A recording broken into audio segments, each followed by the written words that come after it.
Caminantes camino, bienvenidos a este canal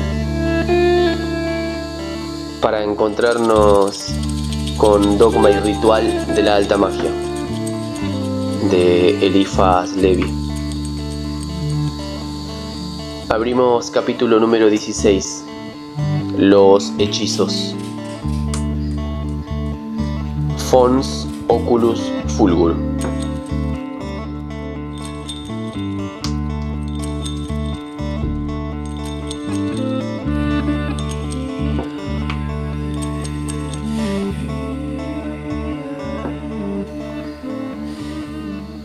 El hombre que mira a una mujer con un deseo impuro profana a esa mujer.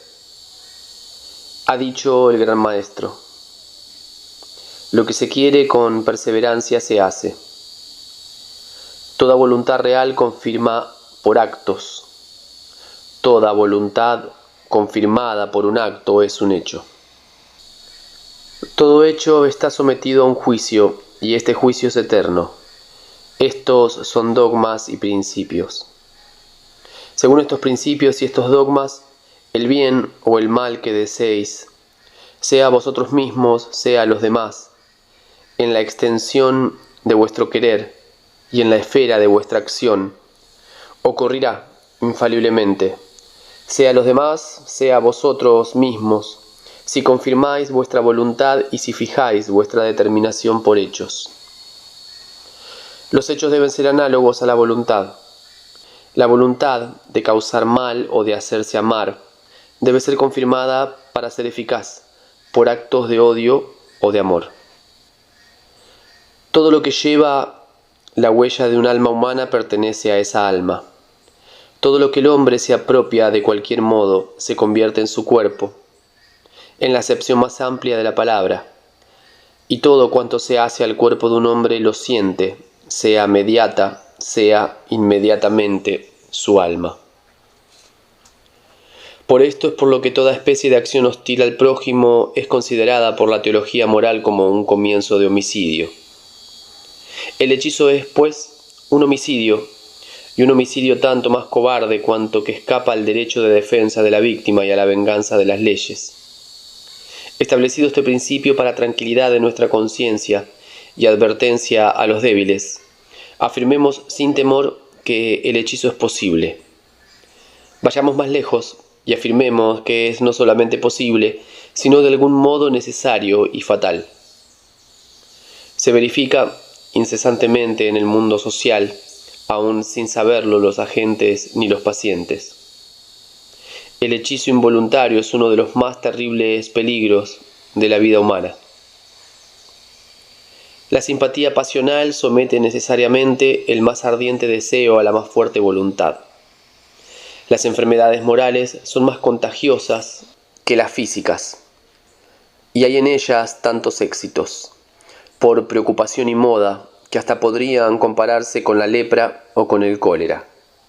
Se muere de un mal conocimiento como de un contacto contagioso, y la horrible enfermedad que desde hace algunos siglos únicamente en Europa castiga la profanación de los misterios del amor, es una revelación de las leyes analógicas de la naturaleza, y no presenta aún más que una imagen debilitada de las corrupciones morales que resultan diariamente de una simpatía equívoca. Se habla de un hombre celoso y cobarde, que para vengarse de un rival se infectó a sí mismo voluntariamente un mal incurable, infiltrándolo a los que con él compartían el lecho. Esta historia es la de todo mago, o mejor, de todo brujo que practica los hechizos. Se envenena para envenenar, se condena para torturar, aspira al infierno para respirarle, se hiere de muerte para hacer morir.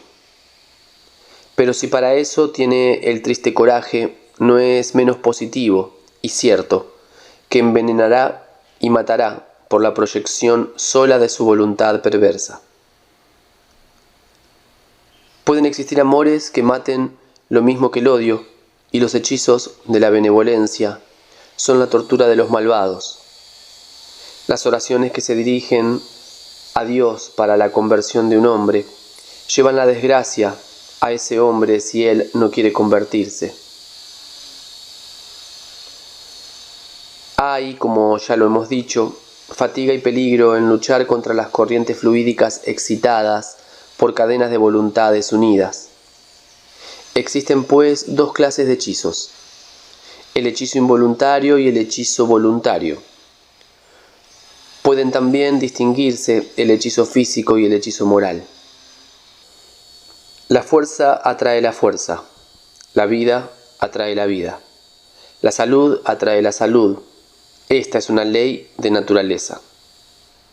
Si dos niños viven juntos y sobre todo se acuestan juntos, y de ellos son el uno fuerte y el otro débil, el fuerte absorberá al débil, y éste perecerá.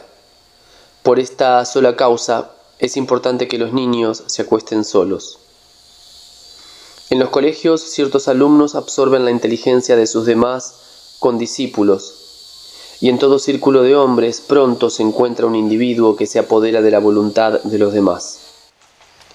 El hechizo por corriente es una cosa muy común, como ya lo hemos hecho advertir.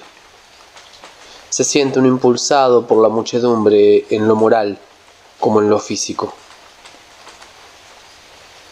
Pero lo que vamos a hacer constar más particularmente en este capítulo es el poder absoluto de la voluntad humana sobre la determinación de sus actos y la influencia de toda demostración exterior de una voluntad sobre las cosas hasta externas. Los hechizos voluntarios son también frecuentes en nuestras campiñas porque las fuerzas naturales, entre personas ignorantes y solitarias, obran sin ser debilitadas por ninguna duda o por ninguna diversión. Un odio franco, absoluto y sin ninguna mezcla de pasión rechazada o de concupiscencia personal es un decreto de muerte para aquel que es objeto de él en ciertas y determinadas condiciones.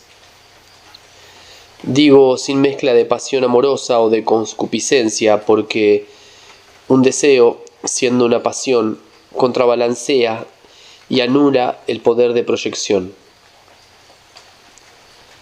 Así, por ejemplo, un celoso no hechizará nunca a su rival, y un heredero concupiscente no abreviará, por el solo hecho de su voluntad, los días de un tío avaro vivaz. Los hechizos ensayados en estas condiciones caen sobre aquel que los opera, y son más bien saludables que nocivos para la persona que es objeto de ellos, porque se desprenden de una acción odiosa que se destruye por sí misma al exaltarse desmesuradamente. La palabra emboutement o hechizo, muy enérgica en su sencillez gala, manifiesta admirablemente la misma cosa que envolvement, acción de tomar, por decirlo así, y envolver a alguien en un voto, en una voluntad formulada. El instrumento de los hechizos no es otro que el gran agente mágico que bajo una voluntad perversa se convierte real y positivamente en el demonio. El maleficio propiamente dicho, es decir, la operación ceremonial para el hechizo, no obra más que sobre el operador y sirve para fijar y confirmar su voluntad, formulándola con perseverancia y esfuerzo, condiciones ambas que hacen la voluntad eficaz. Cuanto más difícil u horrible es la operación, más eficaz resulta, porque obra con mayor fuerza sobre la imaginación y confirma el esfuerzo en razón directa con la resistencia. Esto es lo que explica la bizarría y la atrocidad de las operaciones de la magia negra entre los antiguos y en la Edad Media. Las misas del diablo, los sacramentos administrados a reptiles, las efusiones de sangre, los sacrificios humanos y otras monstruosidades que son la esencia misma y la realidad de la goesia y de la nigromancia. Son semejantes prácticas las que han atraído sobre las brujas en todos los tiempos, la justa represión de las leyes. La magia negra no es realmente más que una combinación de sacrilegios y de crímenes graduados para pervertir para siempre una voluntad humana y realizar en un hombre vivo el fantasma repugnante del demonio. Es propiamente hablando la religión del demonio, el culto de las tinieblas, el odio hacia el bien llevado al paroxismo. Es la encarnación de la muerte y la creación permanente del infierno. El cabalista Bodin, que como se supondrá fue un espíritu débil y supersticioso, no ha tenido otro motivo para escribir su demonomanía que la necesidad de prevenir a los espíritus contra la peligrosísima incredulidad. Iniciado por el estudio de la Cábala en los verdaderos secretos de la magia, había temblado al pensar en los peligros a los cuales se expondría la sociedad, abandonando ese poder a la maldad de algunos hombres. Intentó, pues, lo que ahora acaba de ensayar entre nosotros M. Eudes de Mirville. Recogió hechos sin explicarlos y denunció a las ciencias desatentas o preocupadas la existencia de influencias ocultas y de operaciones criminales de la mala magia. Bodin no fue escuchado en su tiempo, como tampoco lo será ahora M. Eudes de Mirville, porque no basta indicar fenómenos y prejuzgar la causa para impresionar a los hombres serios. Esta causa es preciso estudiarla, explicarla, demostrar su existencia, y esto es lo que tratamos de hacer. Tendremos nosotros mejor éxito. Puede morirse por amor de ciertos seres, como puede morirse por su odio. Existen pasiones absorbentes bajo cuya aspiración se siente uno desfallecer como las prometidas de los vampiros.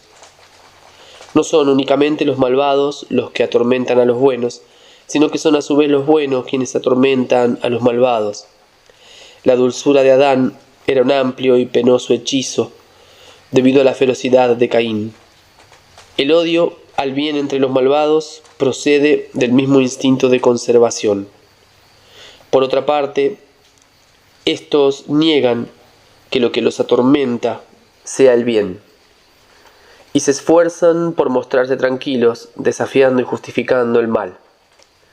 Abel ante Caín era un hipócrita y un cobarde que deshonraba a la fiereza humana por sus escandalosas sumisiones a la divinidad.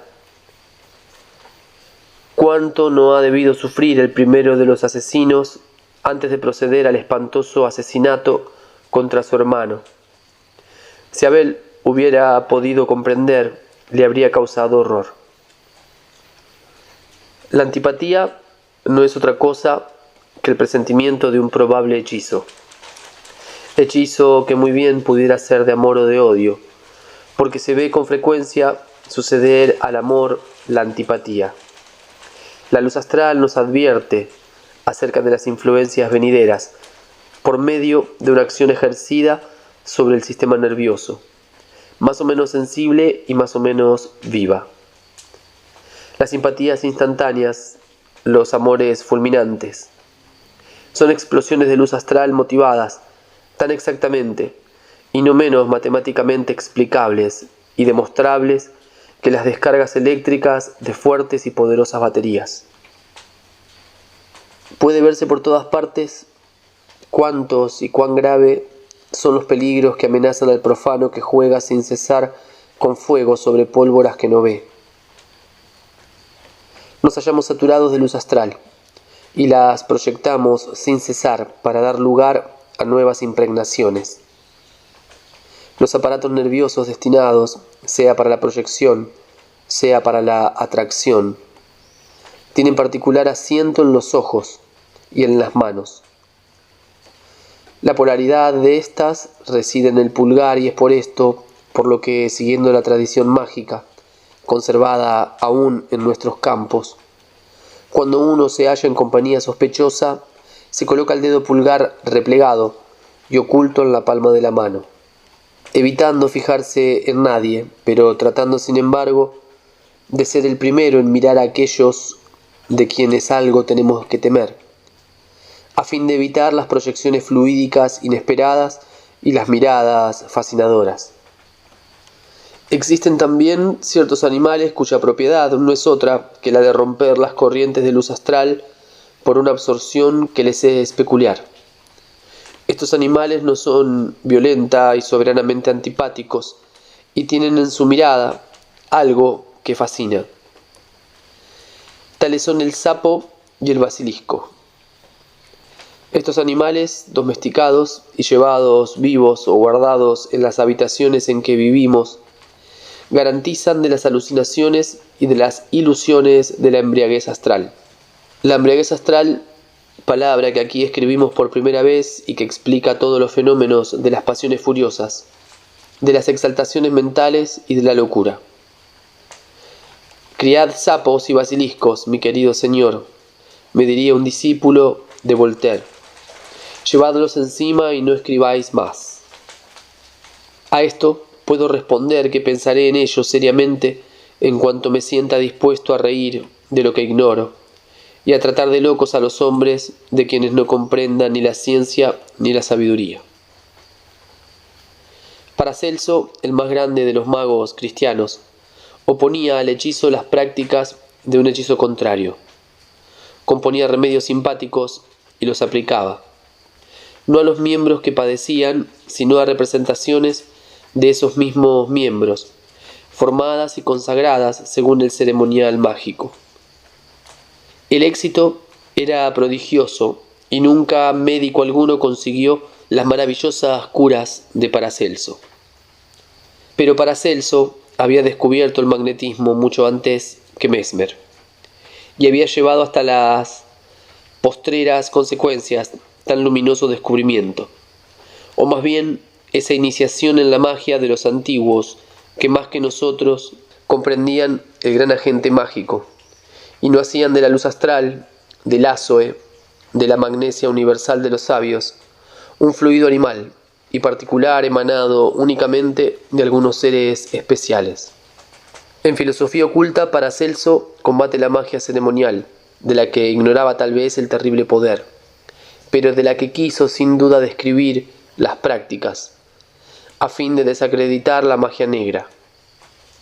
Coloca todo el poder del mago en el magnes interior y oculto. Los más hábiles magnetizadores del día no dirían otro tanto en la actualidad. Sin embargo, quiere que se empleen los signos mágicos y especialmente los talismanes para la curación de las enfermedades. Ya tendremos ocasión de volver sobre este asunto, es decir, sobre los talismanes de Paracelso, en el 8º capítulo, abordando asimismo, según Gaffarel, la gran cuestión de la ignografía y la numismática ocultas. Se cura también el hechizo por la sustitución, cuando ello es posible, y por la ruptura o cambio de la corriente astral. Las tradiciones del campo sobre este punto son admirables y proceden de épocas remotas. Son restos de la enseñanza de los druidas, quienes habían sido iniciados en los misterios de la India y del Egipto por hierofantes viajeros. Sábese, pues, en magia vulgar, que un hechizo, es decir, una voluntad determinada y confirmada para causar mal, obtiene siempre su efecto, y que no puede retractarse sin peligro de muerte. El brujo que causa a una persona un maleficio debe tener otro objeto que su malevolencia, porque sabe ciertamente que él será también alcanzado por él, y perecerá víctima de su propio maleficio. Siendo circular el movimiento astral, toda emisión azótica o magnética que no encuentra a su medium, retorna con fuerza a su punto de partida. Así es como se explica una de las más extrañas historias de un libro sagrado, las de los demonios enviados a los puercos que se precipitaron al mar. Esta obra de alta iniciación no fue otra cosa que la ruptura de una corriente magnética infestada por malvadas voluntades. Yo me llamo Legión decía la voz instintiva del paciente, porque nosotros somos muchos. Las obsesiones del demonio no son otra cosa que hechizos, y existe en nuestros días una numerosa cantidad de poseídos. Un santo religioso que está dedicado al servicio de alienados, el hermano Hilarión Tissot, ha conseguido, por una larga experiencia y la práctica constante de las virtudes cristianas, curar a muchos enfermos y practica, sin saberlo, el magnetismo de Paracelso. Atribuye la mayoría de las enfermedades a desórdenes de la voluntad o la influencia perversa de voluntades extrañas. Considera todos los crímenes como actos de insanía y quisiera que se tratara a todos los criminales como enfermos en vez de exasperarlos y hacerlos incurables, so pretexto de castigarlos. ¿Cuánto tiempo transcurrirá todavía antes de que el pobre fray Hilarión sea reconocido como un hombre de genio? ¿Y cuántos hombres graves, al leer este capítulo, dirán que Hilarión Tissot y yo nos debíamos tratar el uno al otro según las ideas que nos son comunes, guardándonos bien de publicar nuestras teorías, si no queremos que se nos tome por médicos dignos de ser enviados a los incurables? Y sin embargo, se mueve, gritaba Galileo, dando con el pie en tierra. Conoced la verdad y la verdad os hará libres, ha dicho el Salvador de los hombres. Podría agregarse, amad la justicia y la justicia os hará sanos. Un vicio es un veneno, aún para el cuerpo. La verdadera virtud es un gaje de longevidad. El método de los hechizos ceremoniales varía según los tiempos y las personas, y todos los hombres artificiosos y dominadores encuentran en sí mismos los secretos y la práctica, sin calcular precisamente ni razonar los resultados. Siguen en esto las inspiraciones intuitivas del gran agente, que se asimila maravillosamente, como ya lo hemos dicho, a nuestros vicios y a nuestras virtudes. Pero puede decirse generalmente que estamos sometidos a las voluntades de los demás, por las analogías de nuestras inclinaciones, y sobre todo de nuestros defectos. Acariciar las debilidades de una individualidad es apoderarse de ella y convertirse en un instrumento en el orden de los mismos errores o de las mismas depravaciones. Ahora bien, cuando dos naturalezas analógicas en defectos se subordinan la una a la otra, se opera una especie de sustitución del más fuerte al más débil y una verdadera obsesión de un espíritu por el otro. Con frecuencia el débil se debate y quisiera rebelarse, pero después cae más bajo que nunca en la servidumbre.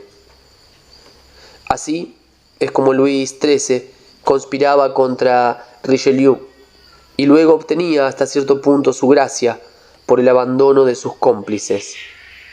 Todos tenemos un defecto dominante que es para nuestra alma como el ombligo de su nacimiento pecador, y es por allí por donde el enemigo puede siempre apoderarse de nosotros. La vanidad en los unos, la pereza en los otros y el egoísmo en casi todos. Que un espíritu astuto y malvado se apodere de ese resorte y estáis perdidos. Entonces os convertís no en un loco, no en un idiota, sino en un alienado en toda la fuerza de esta expresión, es decir, en un ser sometido a una impulsión extraña.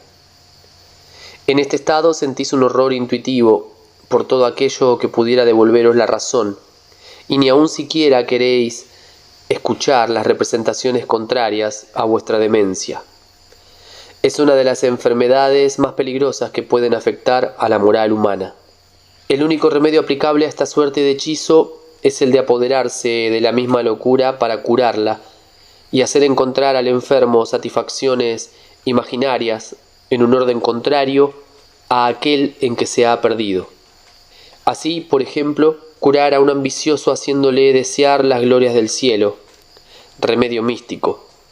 curar a un malvado por medio de un amor verdadero, remedio natural. Procurar a un vanidoso éxitos honrados, mostrar desinterés a los avaros y procurarles un justo beneficio por una participación honrada en empresas generosas, etc. Obrando de este modo sobre la moral, se conseguirá curar un gran número de enfermedades físicas, porque lo moral influye sobre lo físico en virtud del axioma mágico. Lo que está encima es como lo que está debajo. Por esto es por lo que el maestro decía hablando de una mujer paralítica: Satán la ha ligado. Una enfermedad proviene siempre de un defecto o de un exceso, y siempre hallaréis en el origen de un mal físico un desorden moral. Esta es una ley invariable de la naturaleza. Final de la lectura del capítulo número 16. Nos encontramos en la próxima entrega con el capítulo número 17, la astrología. Stella os inflexus. Un gran abrazo.